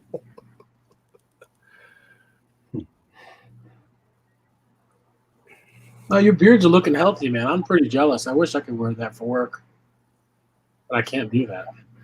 Look, man, any Friday night that we come on here, mine is subject to be gone because it's getting hot. It is getting warm. That's the other thing. They do get hot. Yeah. This is actually a mistake. I'm not trying to do it on purpose. It was the Corona thing. I couldn't get a haircut, so I said, "What's the point in shaving?" So it's kind of just a lazy thing. Yep. But it's getting hot, like you said, and itchy. So it's about time to go. Let go another half inch or so, and it won't be itchy anymore. Yeah. Once it gets that length, it stops being itchy for sure. Yeah, it drives you nuts for about 2 weeks, 3 weeks. Or that's about the way it did me. And then you wake up one morning like, damn, doesn't itch. And that's what Russ is talking about right there. You can't grow one more than a week without wanting to claw it off my face. Yeah. So last week we had a little quiz about the naming and the history of the 38 special. I thought it'd be cool if we could do that again, but I hadn't looked anything up. Ocean's leaving us. Good night, Ocean. Night, Julio. Glad I Julio. could you. Sorry, Yeah,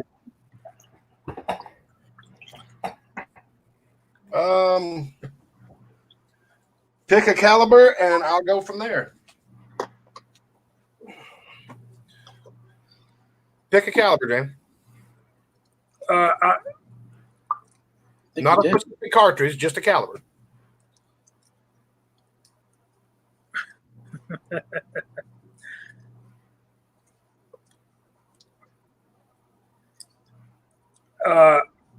Emperor, I'm thinking maybe 2 or 3 o'clock, mid-afternoon, early to mid-afternoon.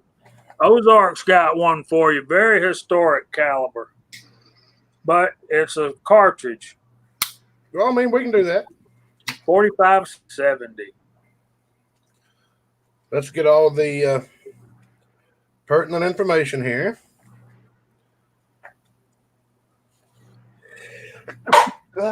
Corona. He's checking the Luscatron right now. I'll give you an answer. No, yeah, I'm leaving it up to the side chat to answer. I'm just going to do a little reading because I'm not familiar with 4570, except I know what it is. I think it takes 70 grains of powder. Right. And I think it's a 45 caliber. Yeah, it's long. Do.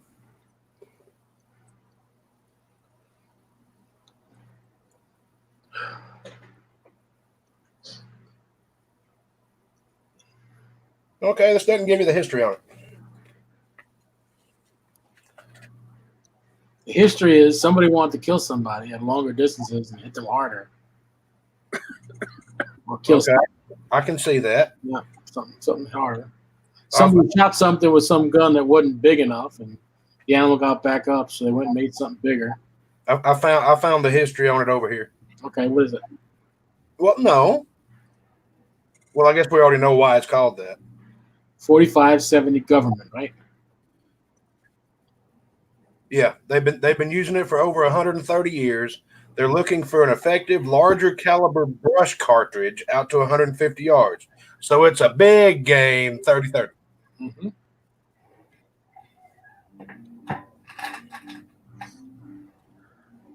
.420 mini ball and 70 grains of black powder.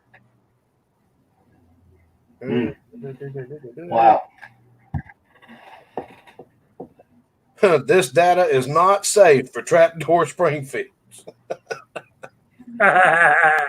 You know that hole you'll blow your face off? Yeah, there it is. Shoot your eye out, kid.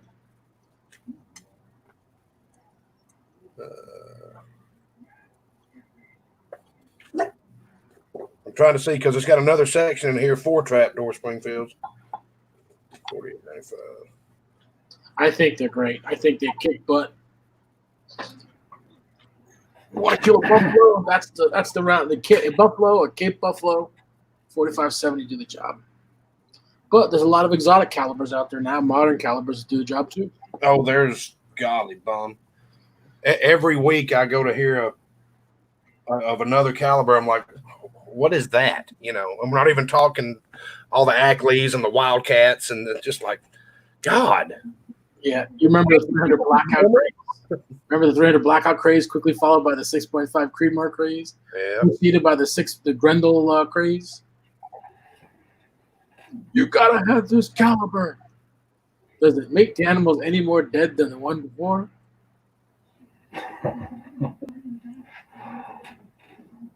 I mean, and you look at a specific caliber like a 30 cal, there's dozens of different cartridges that are 30 caliber.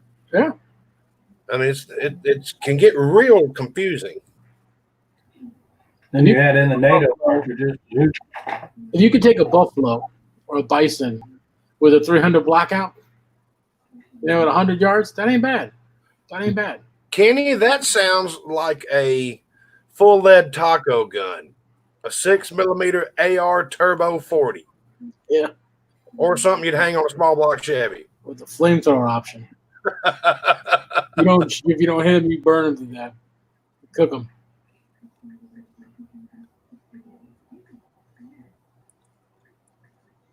So, Emperor, I'll try to do some research on the 5110 for next week. I think it's the same principle as the 4570. Man, that's got to be a fairly large cartridge. I have one. I have a dummy round for a 5110 somewhere. That's what I'd call somebody that would shoot it. You know, it's about weight. It's about power. Sometimes it's more about speed, you know. Right. It's that old seesaw kind of thing, you know. Is it more weight with less speed, or is it lighter weight with more speed? You know, whatever it impacts at. And then what's the bullet going to do when you finally get to what you're trying to shoot at? Yeah, and how many can you carry in a battle situation or a hunting situation, right? Yep. Which, I mean, you can – some states don't allow it because they don't know anything about firearms, but you can hunt dang near any medium to large game in North America with a 223 if you've got the right bullet. Yeah. And you have good, you know, shot positioning, you know, good shot accuracy, shot placement. Yeah, shot placement's always key no matter what. I took a doe with a 22 Magnum when I was younger. Yep. I tell people stories like that. They tell me I'm crazy. I said, no, that's what I had. That's what I used. It happens. Yep. I didn't shoot it, you know, through the ribs and the lungs and the heart and all that stuff. I sent it right through the ear hole. Yep. Can't do that with a boar, though. No, they seem to get mad about that when you do that. I've shot them with the 223. I put 3 into them, just pissing the hell off. Yeah. You got to hit them in the right spot. They got to have their leg in the right movement, too. Is that big bone that's there? Just You got to time that stuff. Yeah. Or you got to get something to push right through. You know, 3 to black does great on hawk. Yep.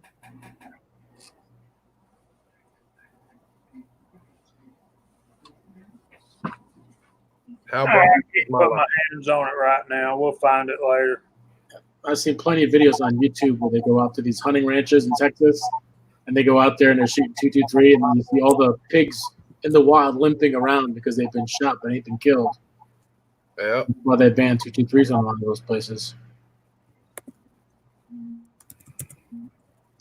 That's where them Wall Street guys come in, the city slickers. They're 223s and go crazy spring.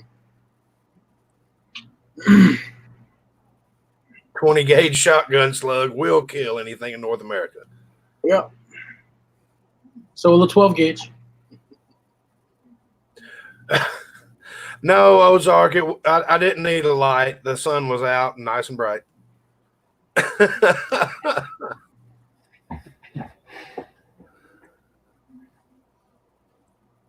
Well, a 300 blackout with lead will take hogs all day long. Oh, yeah. It's like getting hit with a damn lug nut. Jesus. Yep.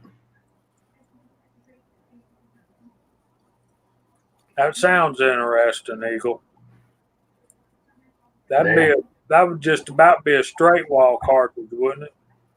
That sounds like you would need a very stiff and forgiving buffer spring. I don't have that round in my reloading manual.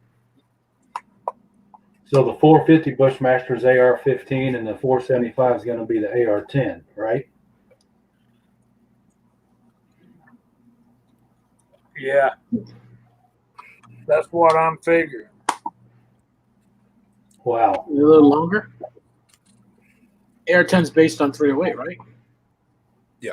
Yeah, I'm just 45 curious. That platform, yeah, how big the cartridge is for the 475. I'm sure he'll chime in here in a minute. Yeah, please, Kenny. Kenny. I'm sorry, Ozark, but spotlighting is illegal in the state of Georgia. It's true. Okay, now 30-06 and 308 is the same parent case. Yep. So I've got a 30-06 round right here. And when I measure this Well, right there in the web, we got 0.462.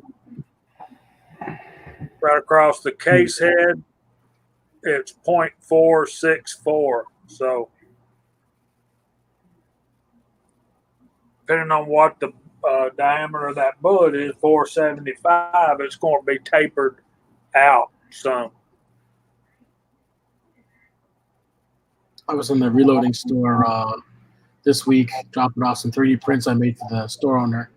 And a guy asked a question, and the store owner asked me, well, you're the reloader here. Why don't you answer that question? I said, okay, what's the question? He goes, can I cut down 223 cases to 9mm? And I said, no, you cannot. Dad, don't do that. He goes, well, it's the same diameter cases. Yes, but the case walls are completely different.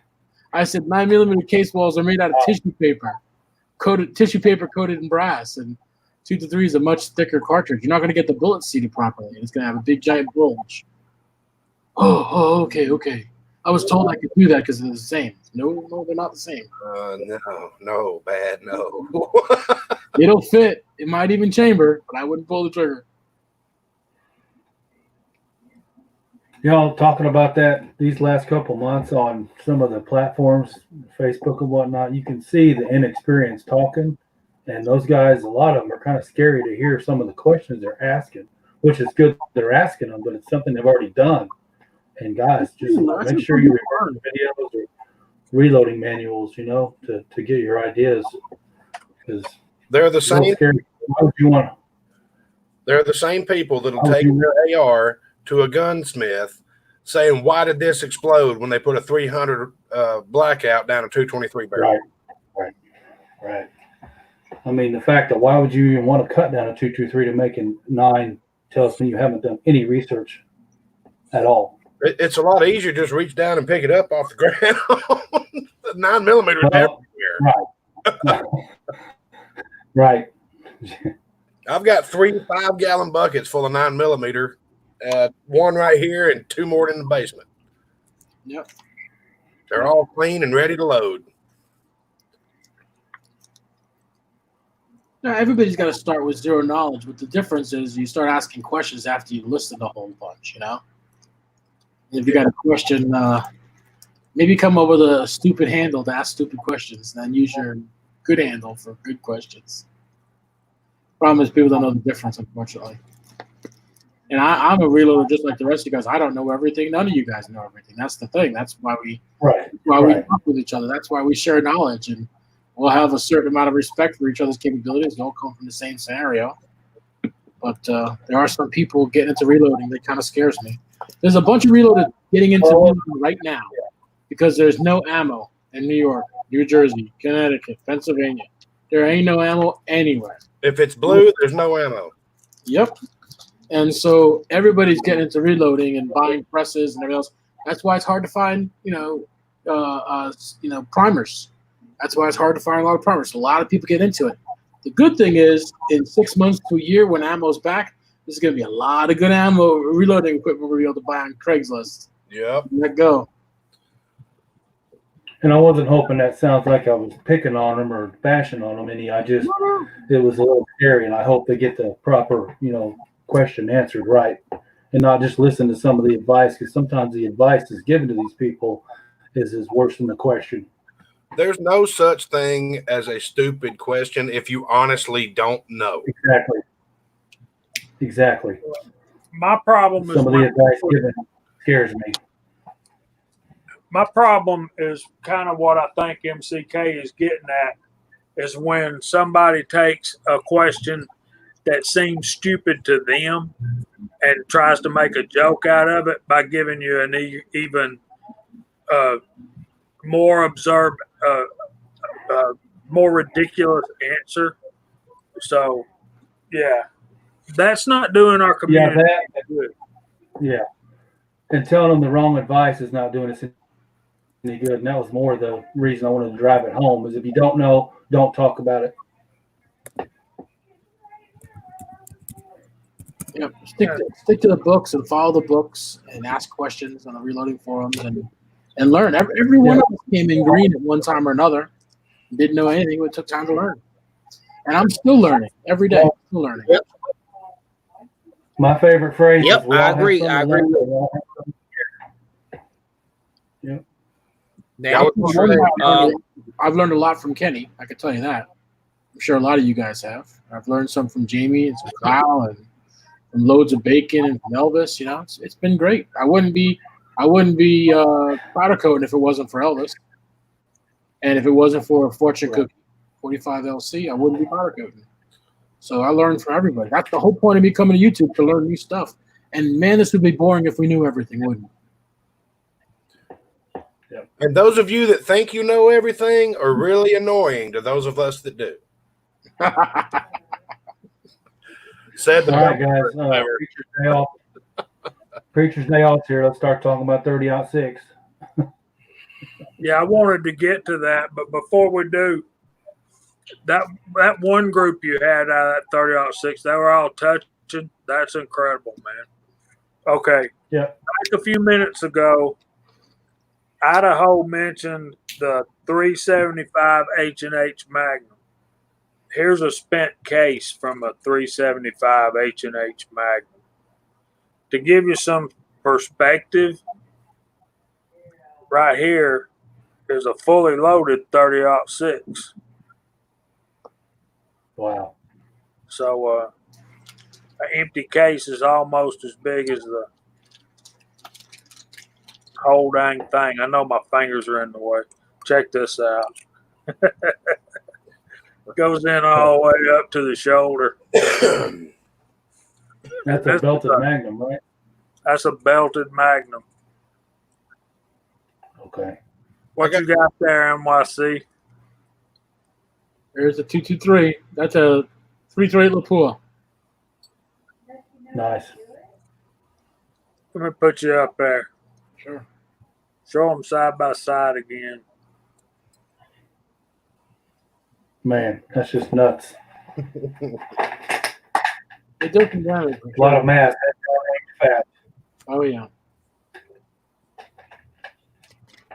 Okay, before we get to MCK's 30-06, we're getting close to about 15 minutes left, and we'll let you talk about that as long as you want to, Mark. But I'm going to ask Chico if I was just joking with Preacher. He was punking on me last week about my 30-06. Yeah, he does that because he likes 243. Good round. Yeah. Go ahead, Chico. Run them down. I was trying to I could use one caliber, 243, get the job done in any circumstances. Okay, guys and girls in the side chat, we want to thank y'all for joining us for another Friday Night Georgia Shooting Connection live stream. We got Chris 338, Hidden Steel CA, Idaho Rogers, MCK's on the panel, Lakeview Outdoors, PC Bullet Empire, OCD Outdoors, GGW Reloading, Ozark Spirits in the house, Thorzax, Willie Bullet Man, Andy 79Z28, PC Bullet Empire, Vanessa Kitty, Eagle Eye Shooting, American Reloader, Jerry 1911, Mario Molson, Six Shooter Texan, Preacher's Day Off, Ghost Rider.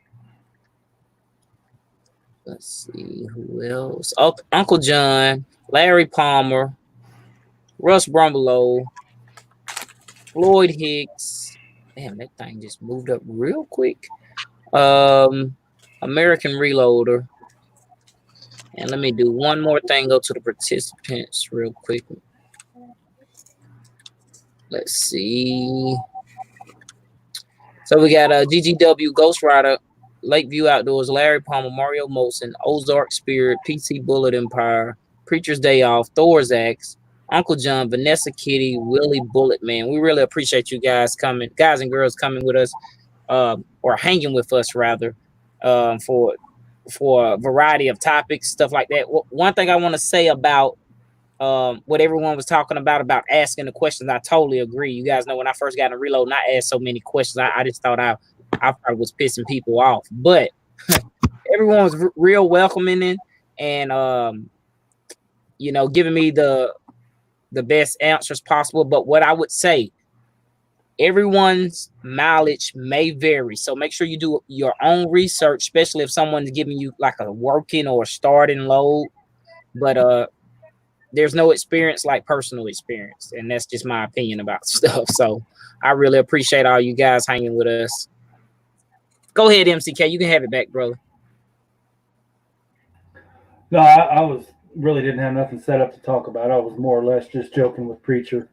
But I'm going to take my 2 or 3 good loads and try to duplicate those, and then start stretching them out to 100, 150, hopefully 200 yards. I got a place out in the country I can shoot now. Once in a while, not a whole lot, but I'll be able to test them out. And hopefully Kenny has another round of those cameras, because that might come in handy for me. So other than that, not much going on. So those groups were at 50 yards? Yeah, those are just all my test loads, and now I've got a good baseline to work up from there. Yeah, you do. Because it may change at 100. They may fall. They may fall apart at 100 yards. You never know. So I don't think they will. I don't think they will. Okay. I got to tell you, we got a great community. We got great reloaders. Not just the guys on the camera, but the guys in the side chat and the guys that have their own channels and the guys on the Reloaded Network. I can't tell you of a time I can remember when more people got together in a community and supported each other in every possible way. Generosity in this team and this group is amazing. And I got to tell you, I'm not knocking Cast Bullets Forum, but I read that for like 9 years, and I never posted. Because them guys get really pissy and moany and wars going on. And I'm really happy that Bacon created the Reloaders Network and all you guys helped build the content. And it's just a great thing. It really is. I'm glad to know so many of you guys and call you friend. So, great place. That goes the same that's for the it. kind of place it was. Yeah. When I drag race, and that's how it was at the drag strip. But when I was involved with dirt cars, it was usually a fight in the pits all the time. Yeah. But here on the Reloaders stuff, it's really awesome to have such good support and good friends. So yeah, I appreciate each and every one of you. Oh, a bunch of people.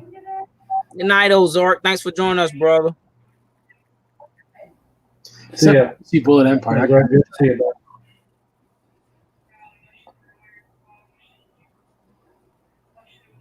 I guess he didn't hear me. First of all, Preacher's Day Off, I didn't know that Satan was a hunter. That's going to make me really think about whether I go up and talk about my fellow hunters when I run into them out there. Can you give us a chapter and verse, please, on that? As a fellow pastor, I don't recall that. Is that from Dead Sea? Mario, you out? The Enoch, one of the books of Enoch we're missing? Yeah. It's a wild read in the book of Enoch. Okay, so I'm a King James Mario. and a New King James guy. Mario, don't rush off, brother, if you're leaving. See, we talk religion, people run. Sorry. I know. We try not to talk about religion or politics. Anyway, I'm a King James, New King James kind of guy, and I've heard rumors that the Catholic Bible has books in their Bible that we don't have. Yeah.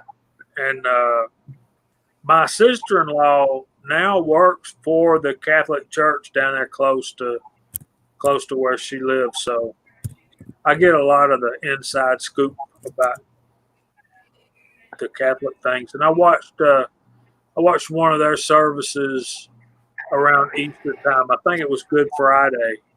It was very interesting, very nice.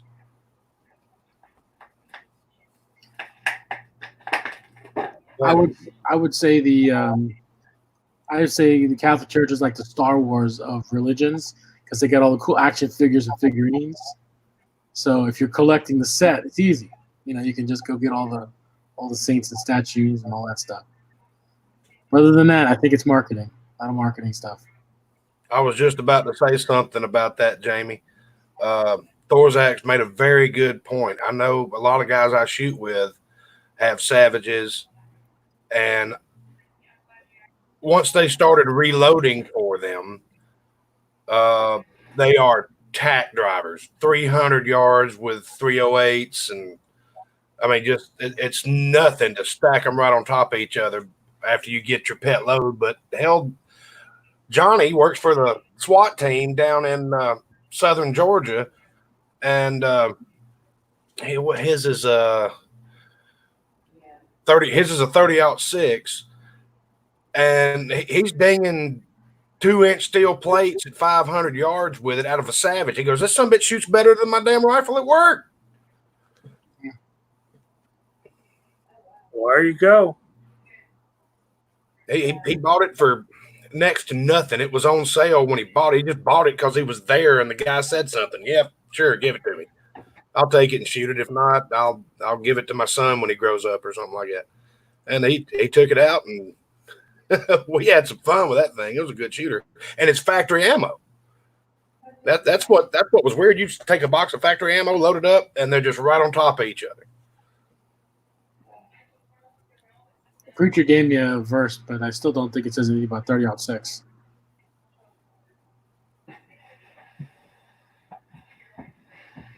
That sounds to me like the lion's looking for whom to devour. So the lion's hunting, not the devil. I wonder what the Greek translation says. No, it's about be careful because your adversary, the devil, comma, as a roaring lion, comma, like he's comparing the devil with a roaring lion. Oh, I got you. Well, okay. Well, you asked for a verse. There it is, Kevin. Yeah, but it didn't exactly talk about 30-06 is all I'm saying. That's the part that... That's the angel of God being Overwatch. He's got the 30-06. GGW, I have no clue what models they are. They're not my rifles, so I don't know.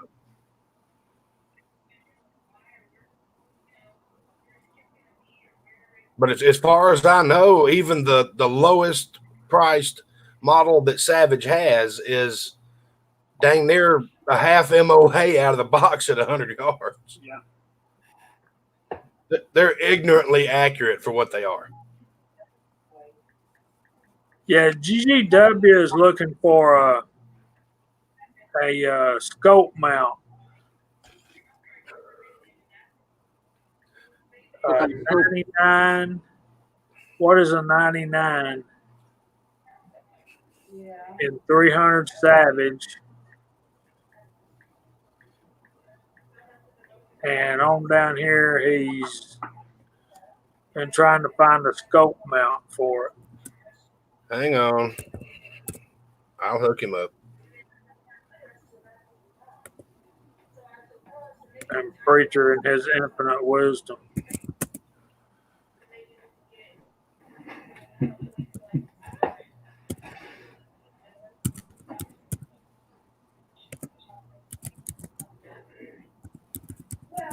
There you go.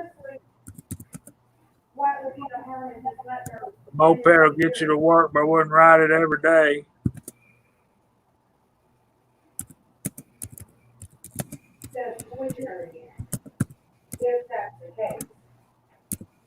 I think everybody should have a bolt action rifle in 223, to be honest.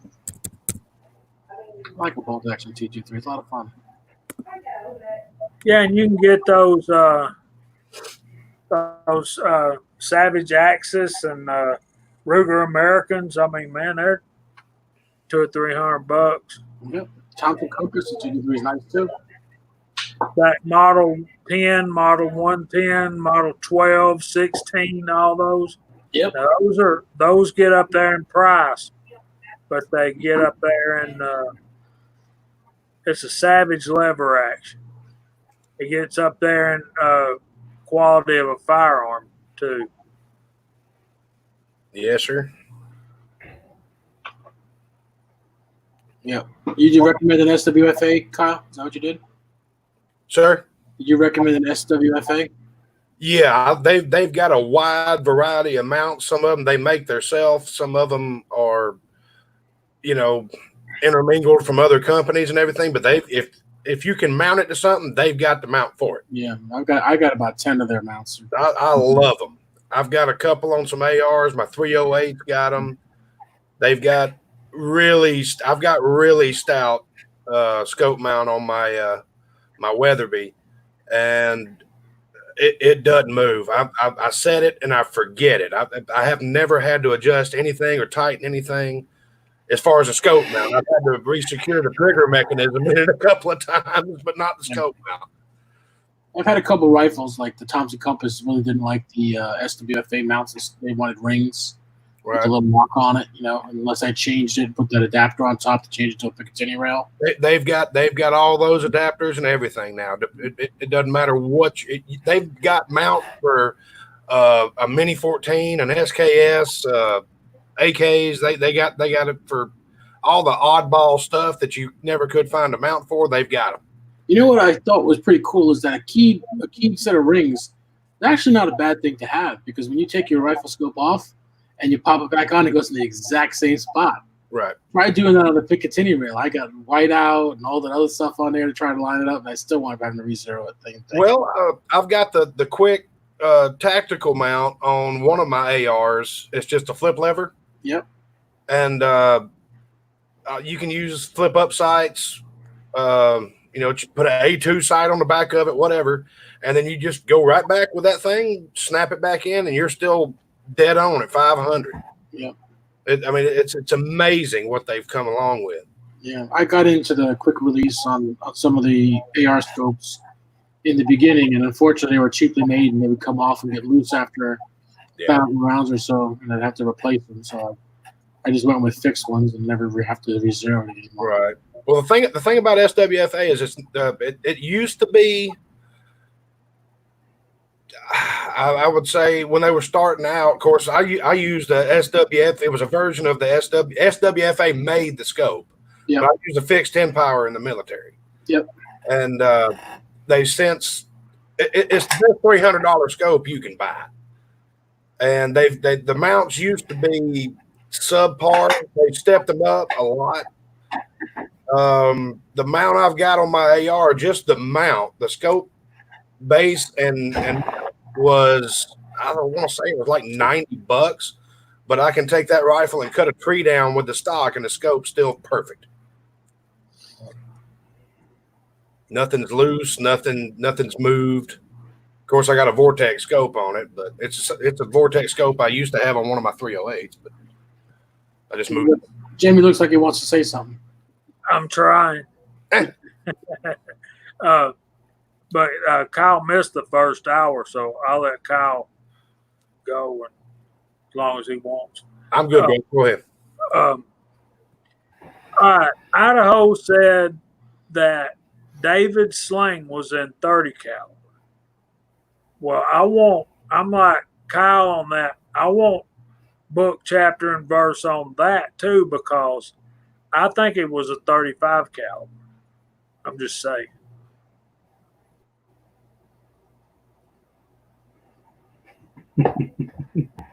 Yeah.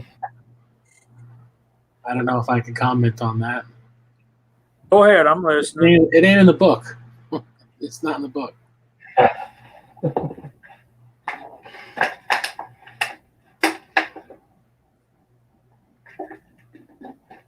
As somebody who taught Sunday school for 18 years and been to seminary as a preacher, I never heard that. I think it was a big old rock, as they described. Yeah, Thorax.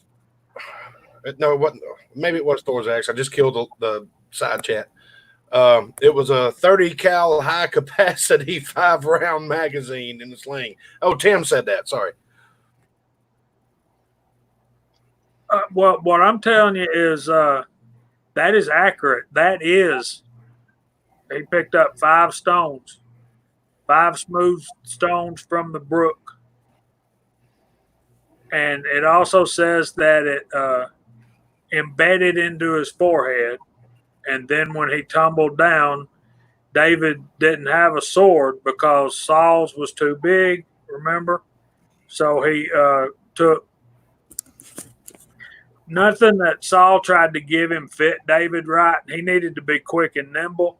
So he just took his sling, which he had tested, which is important for y'all to think about. David had tested this sling. He was good with it. He knew he could hit what he was aiming at. So he goes running up and whap. And then this big giant falls, and David takes Goliath's sword and cuts his head off. Let me just say this. If David was small, couldn't handle a sword, and he was a small guy, chances are he had a small hand. Since he had one hand running the sling and one hand holding the rocks, because you wouldn't put them in your pocket, you wouldn't put them on the floor, you keep them in your hand so you can get the next one spun out. If he could hold 5 rocks in his hand and his hand was small, they weren't that big. 35 calibers. Pretty good. They weren't 223 caliber, I guarantee you that. 30 calibers doable. I'll go along with that. I'll go along with that. But 12 gauge just falls short. Landed at his feet. Yeah. There you go, Tim. They're happy. Link to Sammy Speck. Okay, we know that David was a shepherd. We also know about shepherd's bags, so I'm thinking that he had all that in a shepherd's bag. He put it in the shepherd's bag to use 2 hands to do the axe thing. I like it. Because if you think about the size of Goliath and the size of Saul, you know, help me out here, preacher. Saul's sword and armor would had to have been much smaller than Goliath's. So David didn't feel comfortable. He hadn't tested that stuff. That's why it's important for us to go out and train with the firearms that we carry, y'all. We got to be able to protect ourselves and that kind of thing. So anyway, I'm getting off into a deep subject that y'all really don't think want to talk about. So I'm just saying, man, go train with what you got. Be able to use what you have to its utmost ability, and everything be good. Is there a possibility that he ladder tested that load, and they were all different sizes, and he went with the one that he thought was best, but he could have gone ladder tested up? Which brings up an interesting point.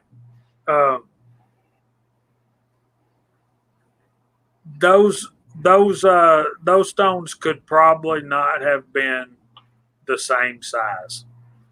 They all had to probably be different calibers. And now Idaho's jumping on Thor's axe. Pat just showed up. Hey, West Covina. Hey, Pat. He went and got that sword, and then Saul killed the priest that was holding it for him, and everybody in that town. So we could make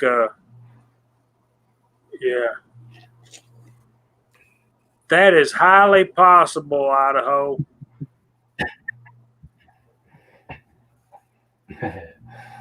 I didn't know you guys were so biblical. Gosh. Yeah, I'm thinking he probably had a couple of 25 calibers, 2 or 3 30, and then maybe 1 35 caliber. Everybody's religious when they shoot a 50. They say, "Oh my God." I ain't saying what I'm thinking. So anyway, we're down to 33 viewers. We probably should change the subject. Okay, y'all want to see something very funny? Actually, I got 2 funnies. Okay, we'll let you do those, and then we got to start shutting it down. Okay, I got a letter from the Department of Revenue, Internal Revenue Service. And I'm like, oh, great, what now? And I go on the back porch, I open it up, and it's a letter explaining to me how in March, the Congress passed a stimulus package, and I should be expecting a $1,200 stimulus check. I'm like, okay. I thought about it was signed by Donald Trump. I thought about writing on the bottom of that and sending it back to 1600 Pennsylvania Avenue. Mr. President, I love you to death. You may not get scared when you get a letter from the IRS, but the rest of the country does. And this was crap right here. And another thing is my tags are coming up for renewal. And I paid the money yesterday morning. And while my friend was over here, I checked the mail. And I said, well, damn, that was quick. And he's like, what are you talking about? Here's my tags. And he goes, well, okay, yeah. Well, I said, Eric, I paid him yesterday. He was like, wow. So you're telling me somebody had to print the stickers, print the registration, get it in an envelope, get it to the post office. Post office had to do what they needed to do with it, and it's in your mailbox today? I said, yeah, they're bored. Anyway, go ahead. All right, Chico, you ready to wrap this up, brother? Sure, man. It's we're at 2 hours and 1 minute. Everyone, I see we dropped some off, but that's okay. It happens like that. I want to thank everyone for being here with us tonight for a Friday night Georgia Shooting Connection. We bounced around, but that's what we do. Some good topics out there, but before this stream ends, I will post those links to those scales if anyone probably doesn't have them. Probably everyone has them already, but I'm gonna post them anyway. So thanks for joining us. I am going to try to get to the range tomorrow and possibly get some footage shooting something. I don't know. But I want everyone to be safe with everything that's going on, and I really appreciate everyone being here tonight. Night, everybody. Guys, it's been fun. Appreciate everybody being here. Yep. Thanks for having me, guys. Looking forward to doing it again. I'm off every Friday now, unless I'm working overtime. So there's a good chance I can come on often if you got the room. We'd love to have you. You got anything coming up you're going to be working on? I'll just continue with 30-06 and 20 gauge. I'm running down that rabbit hole right now, having some fun with that. So not much to tell just yet, but hopefully we'll get some good info for you. Good deal, man. I do 30-06 myself, and that's what I started with and got distracted on a lot of other stuff. So maybe I'll make it back around there. What you got coming up, NYC Reloader? I'm going to make some more 338 Lapua, and going to make a whole bunch more 9mm. Try to stop reloading when I got 10,000 rounds of the caliber, and I'm getting close to that for 9mm. So I'll have nothing to do because the darn ranges are closed. Until the ranges are closed, I have no reason to make any more ammo because I got no place else to put it. So I start throwing some of my wife's stuff out. That might be an idea. All right, so everybody's still on the side chat. Preacher's Day Off wanted me to make another Survival Sunday video. What does it need to be about? I would say the purpose and uses of pantyhose. All the amazing things you can do with pantyhose. Because I'm going to tell you, pantyhose in a survival situation is incredible. It's better than duct tape. Yep. It's amazing stuff. And somebody really needs to sit down and do a pantyhose survival video. All the incredible things from food to gathering water, believe it or not. Yep. You know, when you get a plastic bag and you're carrying it and it doesn't hold enough water, well, you put it inside a pantyhose and it gives it some support. All the crazy things you can do with it. So I would say pantyhose is something that a lot of people don't think about. You know, but I would say I would put it up there with a lot of the the heavy duty survival ropes, the primer, what I'm talking about, the paracord and all that. Paracord, and pantyhose. Not much you can't do. How to cook blueberry pancakes on an open fire. You'd have to look around for a minute to find something, but you can make that happen very easily, Tim. I mean, come on. You can use your pantyhose to You had to bring up food. blueberries. Getting an unemployment check. Oh, God. All right, guys, we're going to get out of here and let y'all go. We've degenerated far and bad enough tonight. So I'll be working on a video coming up on this press and some 350 Legend. We're looking at doing a reloading 350 Legend workshop live stream next Saturday. Emperor, how is 3 o'clock Eastern? You think you can do that? So, I'll get with him, and it'll be me, Willie Bullet Man, Ocean 374, and PC Bullet Empire, and we might find another guy or two to come in. There's one guy that does a lot. I don't know him, but yeah. So tomorrow? Next Saturday, not tomorrow. Next Saturday. Okay. I've got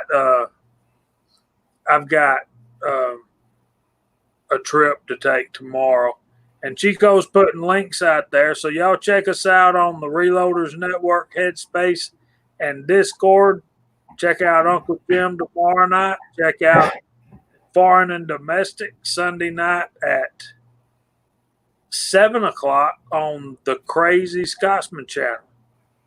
And we're in touch. Y'all be in touch. Y'all can get in touch with us at GeorgiaShootingConnection@gmail.com on